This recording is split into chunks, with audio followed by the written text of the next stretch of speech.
Hello, everyone. Welcome again to A Dose of Pink. Happy that you're here. This is an interesting topic because it's something that I found so fascinating. I love Japanese food. I always have. We have quite a few Japanese restaurants here in Nairobi, Kenya, many Japanese expats, and it's an interesting culture, but I didn't know so much about it. So, not saying that I know a lot now, I'm just learning from watching on Netflix. There's a certain fatigue you get after watching Western shows with the maybe the storylines are overdone and maybe the love scenes are too explicit, but I feel like we're going full circle and people are looking for some purity, some, I don't know, modesty, or something deeper. So it's not just boy meets girl and bang, bang, bang, cheating, infidelity, you know the drill. So I love South Korean films, dramas, comedies, and also I love Japanese films and reality shows. So the reality shows are really interesting because in the Japanese films I've watched, you do get the sense of some depth and the cultural respect. There's a heightened level of respect and consciousness of how people interact. You can tell that even from the film.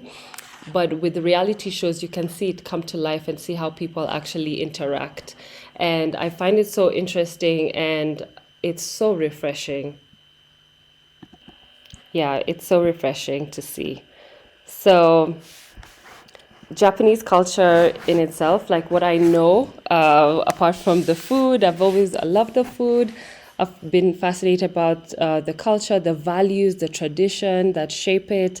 And when you look at it aesthetically and you look at the landscapes, it's just gorgeous. Okay, let's get to with the culture, the emphasis on simplicity and minimalism. I know these are broad strokes and stereotypes, but in a world where we're always bombarded with information and stimuli, I find the simplicity of Japanese design and aesthetics to be really refreshing. It's the clean lines, the uncluttered spaces of a traditional Japanese home, the beauty of a Zen garden.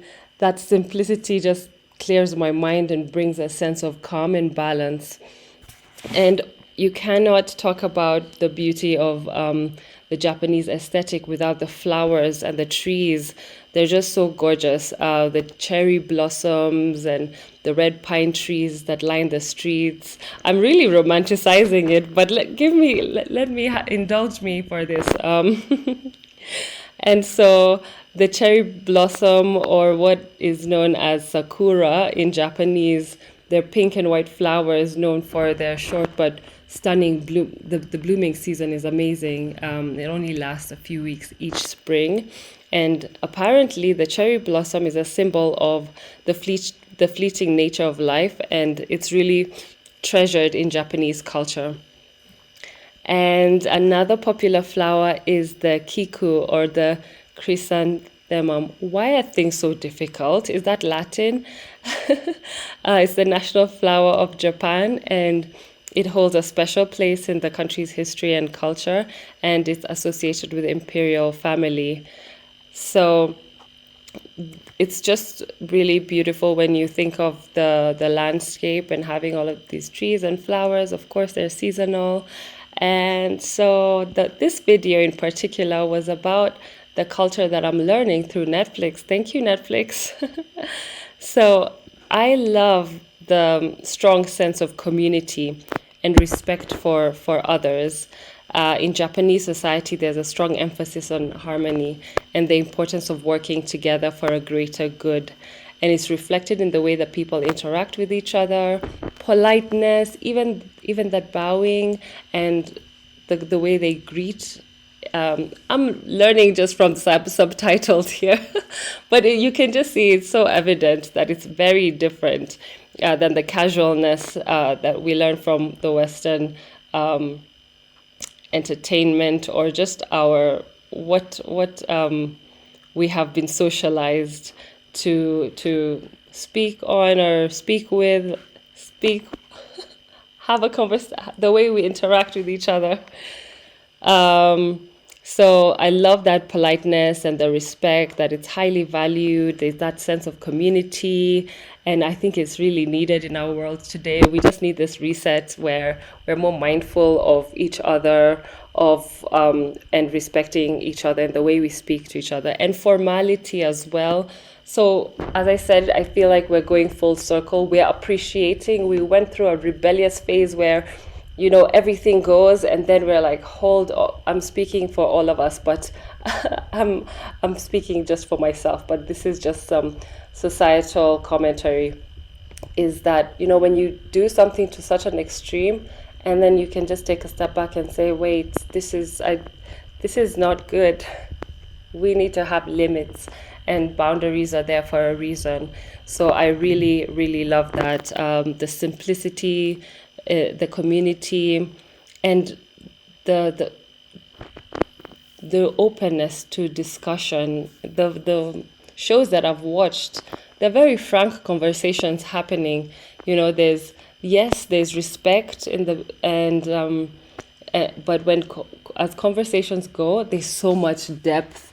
There's so much depth. For example, I'll get into it later, but I'm going to review two shows that I've watched.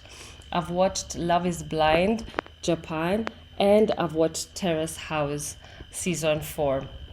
And even just in the Love is Blind, when you compare it to its American counterpart, and the way they explain, the Americans, how they would explain how they love, what they love in someone else, or what they like, or what they find attractive, it's so different than the Japanese version. The Japanese version, there's a lot of insight and thought, and there's a lot of reasons why they'd be interested in someone. There's a lot of analyzing the other. And the vocabulary is also quite wide. So you hear people explaining with in depth the reasons why they're interested in someone else, which was amazing. Is it maybe their education system is on a much, much higher level? Not to bash Americans at all.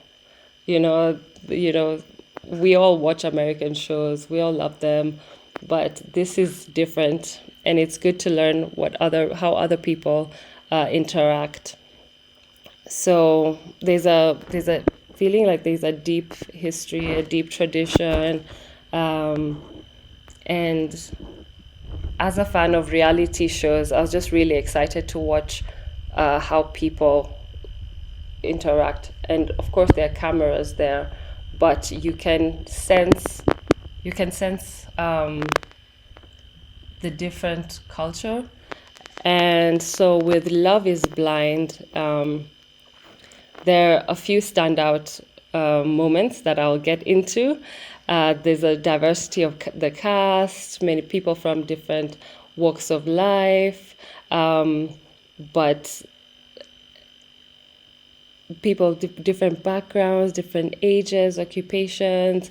There's an added layer of complexity and interest to the show. Another thing I really loved was how they got to know each other through conversations and pods, and just comparing to the American Love is Blind. It's the same situation, but then the ladies and even the men, they're not afraid to tap into their sensitive side. Like they're quite vulnerable. They're quite vulnerable. That was really interesting. And they got to know each other through the pods, and then they formed connections, and there was even proposals.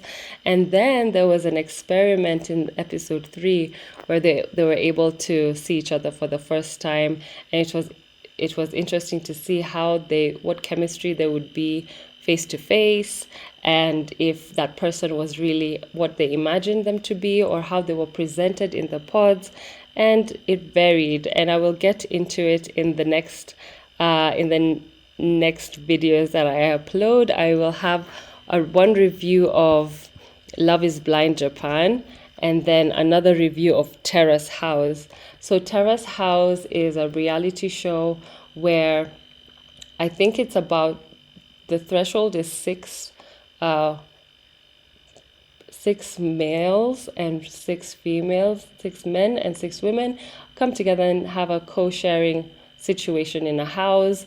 They have a car and they get to talk to each other, interact. There's some romance at times and get to know each other. There's conflict, and the conflict resolution is also very different from what I've seen. I am really learning how to, you know, speak to people, how to.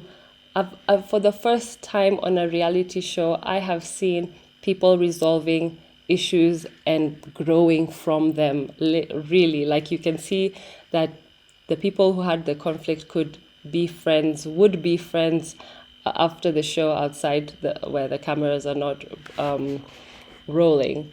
And that was a personal learning for me because reality shows always have a way of bringing the worst out of people, and the conflicts become very heated, and it's very combative. So even their conflicts seemed very mature. So Terrace House reminded me of a Big Brother style. This is a gentle Big Brother where we are watching people living together in a house situation, and what I liked is also there's a sit down situation where there are other people who are viewing the show and having conversation and commentary around it and having opinions and discussions. So you can actually see that the if you're learning about different cultures, so you see the participants in the terrace house, and then you see the reactions of the, I don't know what to call them, but they're an audience that we're also watching, and their discussions about what is going on in the house. So you can kind of see if this is the norm in Japanese society, if the issues that are being brought out are common, how people deal with it, what is funny. I learned the sense of humor is really is yeah, it was a great show to learn just from an anthropological point of view. So I'm really excited. I'm going to go in and share two videos, one on Love is Blind and the other on the Terrace House. So I hope there are people also watching the same and looking forward to great conversations about it. Ciao.